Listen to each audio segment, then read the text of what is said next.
This ABC 15 Flash Briefing is sponsored by Sanderson Ford. Straight up. Hello, I'm FREDRICKS with your top stories from ABC15 Arizona. It was a top issue in Governor DUCEY's State of the State address today. The governor addressing the ongoing spread of COVID-19. In so many ways, an extremely tough year brought out the best in us. And yet sometimes, despite all, our best wasn't enough. It's a vicious virus, taking some 10,000 lives in our state alone, and has left nothing but grief in its path. With the vaccine, however, we aim to cut off that path as quickly as possible. He also defended his decision not to lock down the state, saying the path he outlined is the right path, the measured course, and it carried us forward. But many are still outraged by how the governor is handling the pandemic, saying he just isn't doing enough to stop the spread. A group of doctors with the Maricopa County Medical Society were outside the state capitol today, most working, but a few showed up in white coats to call for the governor to do more. We've been disappointed before. I won't be surprised if we're disappointed again, but it's really unacceptable. You know, it's time that this state goes down from being number one in the whole world in terms of cases to, you know, just kind of a more reasonable rate of cases, because, you know, the way this is being handled, it's just a mistake. There were also pro-Trump supporters outside the state capitol. However, one person tells us they didn't know the governor was having his State of the State address. They were outside the capitol showing their support for the president.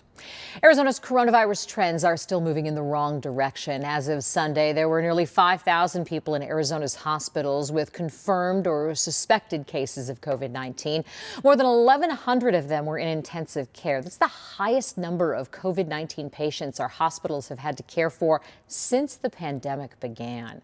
The state reporting just under 9,000 new cases today and 6 more deaths. Unlike hospital numbers, which are up to date, case and death counts are usually low on Mondays due to a delay in reporting from over the weekend.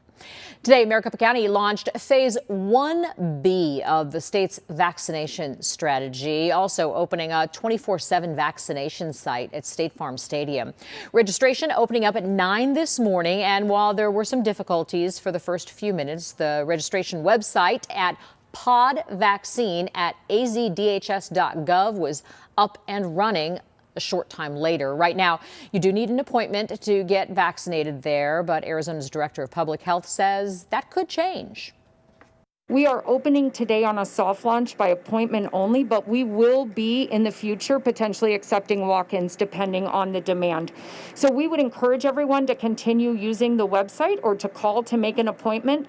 There's still plenty of appointments available, and we've had a huge response and a large number of people able to get through. So just keep trying. To make sure everyone who wants a vaccine can get one, there will be Spanish interpreters available at State Farm Stadium. Some other vaccination sites do have translation services as well, but not all. Undocumented immigrants are eligible for a vaccine as long as they are included in the current group of people. Everyone currently eligible can register for a vaccination right now at PODVACCINE.AZDHS.GOV. That includes those 75 and older and some in dangerous professions as far as COVID goes.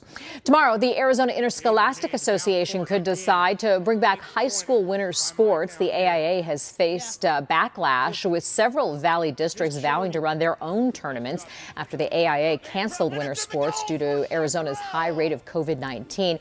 This could impact basketball, soccer, and wrestling.